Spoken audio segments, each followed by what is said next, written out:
കിർന ഹിൽസിലേക്ക് ഇന്ത്യയുടെ ബ്രഹ്മോസ് എത്തി എന്നാണ് വാർത്തകൾ വരുന്നത്. പക്ഷേ സൈന്യം ഇന്നലെ നടന്ന വാർത്താ സമ്മേളനത്തിൽ അത് സ്ഥിരീകരിച്ചിട്ടുമില്ല. പക്ഷേ പാകിസ്ഥാൻ ഭയന്നുകൊണ്ട് തന്നെയാണ് ഈ സമാധാന കരാറിലേക്ക് എത്തിയത് എന്നുള്ളത് പറയാതിരിക്കാൻ കഴിയില്ല. ഇന്ത്യ പാക് ആണവ കേന്ദ്രങ്ങൾ ആക്രമിച്ചോ? ശരിക്കും പറഞ്ഞാൽ ഈ കിർന കുന്നുകൾ എന്ന് പറയുന്നത് പാകിസ്ഥാനെ സംബന്ധിച്ച് തന്ത്രപ്രധാനമായ മേഖലയാണ്. ഏതാണ്ട് 1980കളുടെ തുടക്കം മുതൽ തന്നെ ഈ ആണവ ആയുധങ്ങളുടെ പരീക്ഷണ ഘട്ടമെല്ലാം നടന്നത് ഈ കിർന കുന്നുകളുമായി ബന്ധപ്പെട്ടാണ്. പിന്നീട് ഇവരുടെ ആണവായുധ സംഭരണശാല അവിടെയാണെന്നുള്ള വാർത്തകളും പുറത്തു വന്നു, സ്ഥിരീകരിക്കപ്പെട്ടിട്ടില്ല. എന്തായാലും ഈ കിർന കുന്നുകൾക്ക് ഒന്നിലധികം കവാടങ്ങൾ നിർമ്മിക്കപ്പെട്ടിട്ടുണ്ട്. കൂടാതെ അവിടെ ബങ്കറുകൾ എന്ന് പറഞ്ഞാൽ ഈ തുരങ്കങ്ങളും മറ്റും നിർമ്മിച്ചു. ഇതൊക്കെ തന്നെ ഈ സാറ്റലൈറ്റ് ചിത്രത്തിലൂടെ പുറത്തു വന്ന കാര്യങ്ങളാണ്. എന്തിനാണ് ഈ കുന്നിൽ പ്രകൃതി നിർമ്മിത കുന്നുകളായിരിക്കുമല്ലോ, അവിടെ എന്തിനാണ് ഇങ്ങനെ അടച്ചുറപ്പുള്ള ഒരു വാതിലുകൾ പണിയുന്നത്? എന്തിനാണ് അവിടെ പാകിസ്ഥാൻ വലിയ സുരക്ഷാ സംവിധാനം ഏർപ്പെടുത്തിയത്? മാത്രമല്ല നൂർഖാൻ എയർബേസ് എന്ന് പറയുന്നത് ഇതിനോട് കണക്ട് ചെയ്തിട്ടുള്ളതാണ്. അതായത് ആണവ ആയുധങ്ങൾ വഹിച്ചുകൊണ്ട് എയർക്രാഫ്റ്റുകൾക്ക് നൂർഖാൻ എയർബേസ് വഴി പറന്നു പോകാൻ കഴിയും എന്നൊക്കെയുള്ള ചില വാർത്തകൾ പ്രചരിച്ചിട്ടുണ്ട്. സത്യമാണോ നമുക്കറിയില്ല. ഇപ്പോൾ കേൾക്കുന്ന വിവരം അനുസരിച്ച് ഇന്ത്യ പാകിസ്ഥാന്റെ 12 എയർബേസുകൾ തകർത്തു എന്ന് പറഞ്ഞാൽ അവിടുത്തെ റൺവേ ഉൾപ്പെടെയുള്ള ഇലക്ട്രിക് സംവിധാനങ്ങൾ ഉൾപ്പെടെ പൂർണ്ണമായും തകർക്കുകയാണ്. എന്ന് പറഞ്ഞാൽ ഒരു യുദ്ധവിമാനത്തിന് പോലും പറന്നിറങ്ങാനോ പറന്നു പൊങ്ങാനോ കഴിയില്ല. ലാൻഡിങ്ങും പറ്റില്ല, ടേക്ക് ഓഫ് പറ്റില്ല. പക്ഷേ ഇപ്പോൾ പുറത്തു വരുന്ന ഒരു ദൃശ്യത്തിൽ കാണുന്നത് ഈ പറയുന്ന കുന്നുകൾക്ക് സമീപത്തേക്ക്, അതായത് ഈ ആണവ ആയുധങ്ങൾ സൂക്ഷിച്ചു വെച്ചേക്കുന്ന കുന്നുകൾ എന്ന് പറഞ്ഞില്ലേ, ഈ കുന്നുകൾക്ക് സമീപത്തേക്ക് ഒരു മിസൈൽ വന്ന് വീഴുന്നുണ്ട്. ഈ കുന്നുകൾക്ക് മുന്നിലായിട്ടാണ് ഈ മിസൈൽ വീഴുന്നത്, അല്ലെങ്കിൽ ഒരു വാർഹെഡ് വന്ന് വീഴുന്നത്. ഇത് പൊട്ടിത്തെറിക്കുന്നുണ്ട്. പക്ഷേ ഈ കുന്നുകൾക്കൊന്നും സംഭവിക്കുന്നില്ല. എന്ന് പറഞ്ഞാൽ അർത്ഥം ഇന്ത്യ അവരുടെ ഈ കിർന കുന്നുകൾ എന്ന് പറയുന്ന ആണവ സംഭരണ മേഖലയെ ടാർഗറ്റ് ചെയ്യുന്നു, ലക്ഷ്യം വെക്കുന്നു. എന്നിട്ടൊരു വാണിംഗ് മിസൈൽ അയക്കുന്നു. ബ്രഹ്മോസ് പോലെയുള്ള ഒരു മിസൈലാണ് അയക്കുന്നതെങ്കിൽ കൃത്യമായിട്ട് ലക്ഷ്യം ഭേദിക്കാൻ കഴിയുമായിരുന്നു.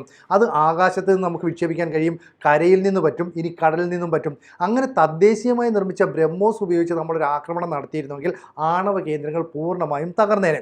അപ്പോൾ ആണവ കേന്ദ്രങ്ങൾ ഞങ്ങൾ കണ്ടുവച്ചിട്ടുണ്ടെന്നും ഇതിലേക്ക് ഞങ്ങളുടെ ലക്ഷ്യം നിങ്ങളെ ഒന്ന് ഭയപ്പെടുത്താനായിട്ട് അയക്കുന്നു എന്നുമാണ് നമ്മൾ ചിന്തിച്ചതെന്നാണ് ഇപ്പോൾ പുറത്തു വരുന്ന വിവരം. കാരണം കഴിഞ്ഞ ദിവസം 3 സൈന്യങ്ങളുടെയും മേധാവിമാർ സംയുക്തമായി വാർത്താ സമ്മേളനത്തിൽ പങ്കെടുത്തപ്പോൾ പറഞ്ഞത് പല കാര്യങ്ങളും ഇപ്പോൾ ഞങ്ങൾക്ക് തുറന്നു പറയാൻ കഴിയുന്നില്ല. യുദ്ധമാകുമ്പോൾ കാഷ്വാലിറ്റീസ് ഉണ്ടാകാം, നമുക്ക് ചെറിയ നഷ്ടങ്ങളുണ്ടാകും, അവർക്ക് വലിയ നഷ്ടങ്ങളുണ്ടാകും. ഇത് ഇപ്പോൾ തുറന്നു പറയാൻ കഴിയുന്നില്ല. അതാണ് അണ്ടർലൈൻ ചെയ്യേണ്ടത്. ഇപ്പോൾ, പിന്നീട് അത് തുറന്നു പറയേക്കാം എന്ന് പറഞ്ഞാൽ ഈ കിർന കുന്നുകളിൽ ആണവായുധങ്ങൾ സംഭരിച്ചു വെച്ചിരിക്കുന്നു എന്നുള്ള കാര്യം ഇന്ത്യക്ക് ഉറപ്പാണ്. അല്ല, ഇന്ത്യ അത് മനസ്സിലാക്കി. അതുകൊണ്ടാണ് നമ്മൾ അതിന് സമീപത്തേക്ക് ആക്രമണം നടത്തിയത്. എന്ന് പറഞ്ഞാൽ പാകിസ്ഥാൻ എല്ലായ്പ്പോഴും ഇന്ത്യയെ ഭയപ്പെടുത്തിയത് ഞങ്ങളുടെ കയ്യിൽ ആണവായുധമുണ്ട്, വേണമെങ്കിൽ 130 ആണവായുധങ്ങൾ വരെ നിങ്ങൾക്ക് നേരെ പ്രയോഗിക്കാം. ഇത് ഭരണകൂടവും പറയുന്നുണ്ട്. അപ്പോൾ ഈ ആണവായുധങ്ങളെല്ലാം നിർമ്മിച്ച് ഇന്ത്യയെ തകർക്കുമെന്ന് നമ്മളെ ഭീഷണിപ്പെടുത്തുമ്പോൾ നമ്മൾ ഒറ്റ ദിവസം കൊണ്ട് 9 എയർബേസുകളെ തകർത്തു. ഇതോടുകൂടി പാകിസ്ഥാൻ നട്ടലൊടിഞ്ഞു. അപ്പോൾ പാകിസ്ഥാന് മനസ്സിലായിട്ടുണ്ട് ഇനി അവിടെ നിന്ന് ഒരു എയർക്രാഫ്റ്റ് പോലും പറന്നുയരാൻ കഴിയാത്ത സാഹചര്യം ഉണ്ടായി. നമ്മളുടെ ലക്ഷ്യം അതാ. അതോടുകൂടി അവർക്ക് സിഗ്നലിംഗ് സംവിധാനമില്ല, മുന്നറിയിപ്പ് സംവിധാനങ്ങളില്ല. അവർ കംപ്ലീറ്റ് ബ്ലാക്ക് ഔട്ട് ആയി പോകുന്നൊരവസ്ഥ. നേരെ അമേരിക്ക വിളിച്ചു. ഞങ്ങൾക്ക് വേറെ ഓപ്ഷൻ ഇല്ല.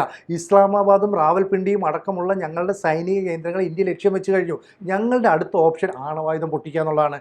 ആണവായുധം ഞങ്ങൾ പുറത്തിറക്കും. അപ്പം അമേരിക്ക അതിനകത്ത് വലിയ ഗൗരവത്തോടെ ഇടപെട്ടു. കാരണം അതുവരെ JD വാൻസ് ഞങ്ങൾ ഇതിനകത്ത് ഇടപെടില്ലെന്നും ഇന്ത്യയുടെയും പാകിസ്ഥാൻ്റെയും പ്രശ്നമാണെന്ന് പറഞ്ഞാൽ പെട്ടെന്ന് നിലപാട് മാറ്റിയിട്ട് പറഞ്ഞു ഒരു സമാധാന കരാറിലേക്ക് പോകണം, യുദ്ധം നിർത്തണം, അടിയന്തരമായിട്ട് ട്രംപ് ഇടപെടണം. അങ്ങനെയാണ് ട്രംപ് ഇടപെട്ടിട്ട് ഈ യുദ്ധം നിർത്തിയെന്ന് കേൾക്കുന്നു. പക്ഷേ ഒരു കാര്യം ഉറപ്പാണ്, ഈ കിർന കുന്നുകളിൽ ആണവ ആയുധങ്ങൾ സംഭരിച്ച് വെച്ചിട്ടുണ്ട് എന്നുള്ളത് ഇന്ത്യയുടെ കൃത്യമായ നിഗമനമാണ്. അതുകൊണ്ടാണ് പറഞ്ഞേക്കുന്നത് മറ്റൊരു രാജ്യത്തിൻ്റെ ആണവ ആയുധങ്ങളുടെ വാർഹെഡുകൾ എന്ന് പറഞ്ഞാൽ പോർമുനകൾ സംഭരിച്ചു വെച്ചിരിക്കുന്ന ഒരു കേന്ദ്രത്തിന് എതിർ രാജ്യം കൃത്യമായി ടാർഗറ്റ് ചെയ്തൊരു മിസൈൽ അയക്കുന്നു. എന്ന് പറഞ്ഞാൽ നേരിട്ട് അതിനെ അറ്റാക്ക് ചെയ്യുന്നില്ല, ഞങ്ങളിത് കണ്ടെത്തിയിട്ടുണ്ട്, നിങ്ങൾക്കൊരു വാണിംഗ് തരുന്നു. ഇതാണ് ഇന്ത്യ ചെയ്തത്. അത് ബ്രഹ്മോസ് ഉപയോഗിക്കണമെന്നില്ല, മറ്റേതെങ്കിലും വെപ്പണായിരിക്കണം. എന്തായാലും നമ്മൾ നൽകിയ വാണിങ്ങിൽ പാകിസ്ഥാൻ കിടുകിടാ പറിച്ചു. എന്തെങ്കിലും കാരണവശാൽ അത്തരമൊരു ആക്രമണം നടത്തിയാൽ പിന്നെ പാകിസ്ഥാൻ എന്ന് പറയുന്ന രാജ്യമില്ല. അതുകൊണ്ടാണ് മറ്റ് അമേരിക്ക ഉൾപ്പെടെയുള്ള രാജ്യങ്ങളുടെ ഇടപെടൽ നടത്തിയത്. ശരിക്കും പാകിസ്ഥാനെ ഞെട്ടിക്കുക എന്നതായിരിക്കില്ലേ നമ്മുടെ ലക്ഷ്യം? തീർച്ചയായിട്ടും പാകിസ്ഥാനെ ഞെട്ടിക്കുക എന്നത് മാത്രമല്ല സിനിജി, ഈ പാകിസ്ഥാൻ ഇന്ത്യയോട് പറഞ്ഞുകൊണ്ടിരുന്നത് തുടക്കം മുതൽ ഞങ്ങൾക്കെതിരെ ഏതെങ്കിലും തരത്തിലുള്ള നീക്കം നടത്തിയാൽ ഞങ്ങളുടെ 130 ആണവ ആയുധങ്ങൾ നിങ്ങൾക്ക് നേരെ പ്രയോഗിക്കും എന്നുള്ളതാണ്. ഇന്ത്യ ഇതിന് മറുപടി പറയുകയോ ഇന്ത്യ ഇതിനെതിരെ പ്രസ്താവന ഇറക്കുകയോ ചെയ്തിട്ടില്ല. ഇന്ത്യ മൗനമാണ് പാലിച്ചത്. പാകിസ്ഥാൻ പറഞ്ഞ ഒരു പ്രകോപനപരമായ പ്രസ്താവനയ്ക്ക് ഇന്ത്യ തിരിച്ച് മറുപടി പറയുകയോ അതിനെതിരെ നിലപാട് സ്വീകരിക്കുകയോ ചെയ്തിട്ടില്ല. ഇന്ത്യ മൗനമായിരുന്നാണ് തിരിച്ചടി നൽകിയത്. അപ്പോൾ ഈ കിർന കുന്നുകൾ കണ്ടെത്തും, ഇന്ത്യ കണ്ടെത്തും, ഇന്ത്യക്ക് അത് കണ്ടെത്താൻ കഴിയുമെന്ന് ഒരിക്കലും പാകിസ്ഥാൻ വിചാരിച്ചില്ല എന്നാണ് നമുക്ക് മനസ്സിലാക്കാൻ സാധിക്കുന്നത്. അവിടേക്ക് ഒരു മിസൈൽ എത്തി എന്നുള്ളത്, അതിന്റെ പരിസരത്ത് ഇന്ത്യയുടെ ഒരു മിസൈൽ എത്തി എന്നുള്ളത് മനസ്സിലായപ്പോൾ പാകിസ്ഥാൻ മനസ്സിലായി ഇന്ത്യക്ക് ഏകദേശം കാര്യങ്ങൾ പിടികിട്ടിയിട്ടുണ്ട്, നമ്മുടെ ആണവായുധ കേന്ദ്രങ്ങൾ ഇന്ത്യ ലക്ഷ്യം വയ്ക്കുന്നുണ്ട്, ഇനി നമ്മൾ അടിച്ചു കഴിഞ്ഞാൽ അത് നമുക്ക് വലിയ നഷ്ടത്തിലേക്ക് കൊണ്ടുപോകും. ഇപ്പൊ തന്നെ പാകിസ്ഥാനെ സംബന്ധിച്ച് സാമ്പത്തികമായി പരാജയപ്പെട്ട് നിൽക്കുന്ന ഒരു രാജ്യമാണ് പാകിസ്ഥാൻ. ആ പാകിസ്ഥാന്റെ 12ഓളം എയർബേസുകളാണ് ഇന്ത്യ തകർത്ത് തരിപ്പണമാക്കിയത്. ഇതൊക്കെ ഇനി പഴയ രീതിയിലാക്കണമെങ്കിൽ എത്ര കോടി രൂപയുടെ ചിലവ് പാകിസ്ഥാൻ ഉണ്ട് എന്നുള്ളതാണ്. മാത്രമല്ല ഈ ആണവായുധ ശേഖരങ്ങളൊക്കെ ഇന്ത്യ തകർത്തു കഴിഞ്ഞാൽ പിന്നെ ആ രാജ്യം ഉണ്ടാകുമോ? കാരണം ഇന്ത്യക്ക് പറയാൻ കാര്യങ്ങളുണ്ട്. ഭീകരവാദികളെ വിട്ടുകൊണ്ട് ഞങ്ങളുടെ 26 നിരപരാധികളുടെ ജീവൻ എടുത്തതിന് ഞങ്ങൾ പകരം ചെയ്തു എന്ന് ഇന്ത്യക്ക് കൃത്യമായി പറയാൻ കഴിയും. പാകിസ്ഥാന് പറയാൻ മറുപടികളില്ല. അപ്പൊ പാകിസ്ഥാൻ അതോടുകൂടി ഇപ്പൊ ലാഹോർ, കറാച്ചി, റാവൽപിണ്ടി, ഇസ്ലാമാബാദ് പോലുള്ള നഗരങ്ങളിലൊക്കെ ഇന്ത്യ കയറി അടിച്ചു എന്ന് ഇന്നലെ തന്നെ പിന്നെ സൈനിക മേധാവികൾ ചർച്ചകളിലൂടെ വാർത്താ സമ്മേളനത്തിലൂടെ അറിയിച്ചതാണ്. അപ്പോൾ മൊത്തത്തിൽ പാകിസ്ഥാനെ സംബന്ധിച്ചിടത്തോളം വലിയ നാശനഷ്ടങ്ങൾ, വലിയ നഷ്ടങ്ങളാണ് പാകിസ്ഥാൻ ഉണ്ടായത്. അപ്പോൾ ആ നഷ്ടങ്ങൾ പാകിസ്ഥാന് നികത്താൻ കഴിയുന്നതിലും അപ്പുറമാണെന്ന് മനസ്സിലാക്കിയപ്പോഴാണ് അമേരിക്കയുടെ കാല് പിടിച്ചുകൊണ്ട് പറഞ്ഞത് എനിക്ക് ഞങ്ങൾ ഇതെങ്ങനെയെങ്കിലും ഒന്ന് നിർത്തിത്തരണം, ഇല്ലെങ്കിൽ അല്ല. കാരണം പാകിസ്ഥാന്റെ ഏറ്റവും വലിയ വിമാനത്താവളമാണ് നൂർ ഖാൻ വിമാനത്താവളം. VVIPകൾ വരുന്നതും വിദേശത്തു നിന്ന് VVIPകൾ വരുന്നതും ഇവിടെ നിന്ന് പോകുന്നതുമൊക്കെ ആ വിമാനത്താവളം കേന്ദ്രീകരിച്ചാണ്. ആ വിമാനത്താവളത്തിന്റെ പഴയതും പുതിയതുമായ സാറ്റലൈറ്റ് ചിത്രങ്ങൾ ഇപ്പോൾ പ്രചരിക്കുന്നുണ്ട്. ആ വിമാനത്താവളങ്ങളുടെ റൺവേകൾ എല്ലാം തകർത്ത് തരിപ്പണമാക്കി. ഇനി അതൊക്കെ പുനർനിർമ്മിക്കണമെങ്കിൽ പാകിസ്ഥാനെ സംബന്ധിച്ചിടത്തോളം വലിയ ചിലവാണ്. ഒന്നാമത് IMF-ൽ നിന്ന് 10,000 കോടി രൂപയുടെ കടം ചോദിച്ചിരിക്കുന്നത്, അത് കൊടുക്കുമോ ഇല്ലെന്നൊക്കെ ഉള്ളത് ഇനി നമുക്ക് ഇപ്പോൾ അത് വന്നിട്ടില്ല. അത് അപ്പോൾ പാകിസ്ഥാൻ ഇനി എന്ത് ചെയ്യും എന്ന് അവർ തന്നെ സ്വയം ചോദിച്ചുകൊണ്ടിരിക്കുന്ന ഒരു അവസ്ഥയിലേക്ക് ഇന്ത്യ കൃത്യമായി അടിച്ചിട്ടില്ല, പ്രതിരോധം മാത്രമേ തീർത്തിട്ടുള്ളൂ. അപ്പോൾ പാകിസ്ഥാൻ പകുതി മരിച്ചു എങ്കിൽ ഇന്ത്യ ഒന്ന് തുനിഞ്ഞിറങ്ങിയാൽ പാകിസ്ഥാൻ ഉണ്ടാകുമോ എന്നുള്ളതാണ് സംശയം. ശരിക്കും പറഞ്ഞാൽ ഈ കിർണ കുന്നുകൾ തന്ത്രപ്രധാനമായ സ്ഥലമാണ് ഇന്ത്യ തിരിച്ചറിഞ്ഞു എന്നാണ് പാകിസ്ഥാൻ ഞെട്ടിച്ചത്. കാരണം 1980-കൾ മുതൽ തന്നെ ഇവരെന്തിനാണ് ഈ കിർണ കുന്നുകളെ പൊതിഞ്ഞു പിടിച്ചുകൊണ്ടിരിക്കുന്നത്? നൂർഖാൻ എയർപോർട്ടുമായിട്ടുള്ള കണക്ഷൻ എന്താണ്? ഇപ്പോൾ ഉപഗ്രഹ ചിത്രങ്ങളുടെ വ്യക്തമാകുന്നത് അവിടെ ഒന്നിലധികം കവാടങ്ങൾ വന്നു, അതുപോലെ തന്നെ ഈ പറയുന്ന ബങ്കറുകൾ നിർമ്മിച്ചിരിക്കുന്നു.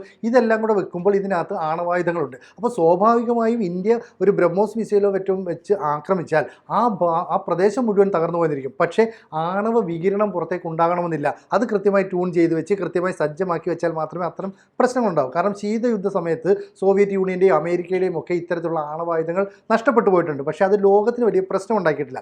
ഇവിടെ ഇത്തരത്തിലുള്ള ഈ കിർണ കുന്നിൻ്റെ ആ മേഖലയെ ഞങ്ങൾ ലക്ഷ്യം വെച്ചിട്ടുണ്ടെന്നും ഞങ്ങൾ സാറ്റലൈറ്റ് ചിത്രങ്ങൾ ഇതിലൂടെ പുറത്തു വിടുന്നെന്നും പറഞ്ഞ് ഇന്ത്യ ഒരു സാധനങ്ങൾ പുറത്തേക്ക് വിട്ടു എന്ന് പറഞ്ഞാൽ പാകിസ്ഥാൻ പേടിക്കും. സ്വാഭാവികമായിട്ടും അവരുടെ ഏറ്റവും ഒടുവിലത്തെ ആയുധം എന്ന് പറയുന്നത് ഈ ആണവായുധമാണ്.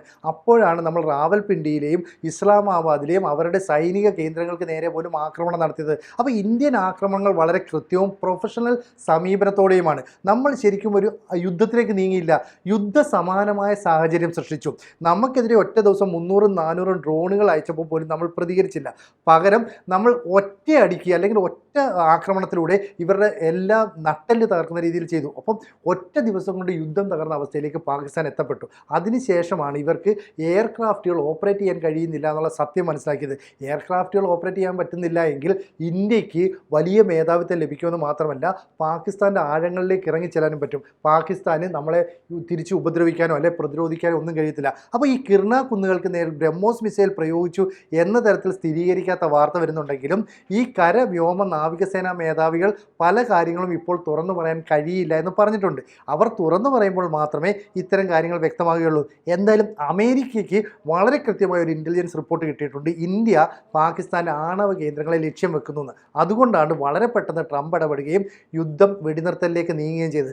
നമ്മൾ പറഞ്ഞു ആയിക്കോട്ടെ, വെടിനിർത്താൻ ഞങ്ങൾ തയ്യാറാണ്, പക്ഷേ അവർ ഞങ്ങളോട് ആവശ്യപ്പെടണം. അങ്ങനെയാണ് ഡയറക്ടർ ജനറൽ ഓഫ് മിലിറ്ററി ഓപ്പറേഷൻ്റെ തലവനായിട്ടുള്ള ആൾ നമ്മുടെ തലവനെ വിളിക്കുന്നു, സംഭവം തീരുന്നു. അപ്പം കിർണ കുന്നുകൾക്ക് മേൽ ഒരു ഓപ്പറേഷൻ നടത്തിയാൽ, ഒരാക്രമണം നടത്തിയാൽ പാകിസ്ഥാൻ എന്ന് പറയുന്ന രാജ്യം ഭൂപടത്തിൽ നിന്ന് അപ്രത്യക്ഷമാകും. അപ്പോൾ ഇതിൻ്റെ അവസ്ഥകൾ, സത്യങ്ങളൊക്കെ തന്നെ ഔദ്യോഗികമായി പുറത്തു വരട്ടെ, അപ്പോൾ നമുക്ക് വീണ്ടും സംസാരിക്കാം.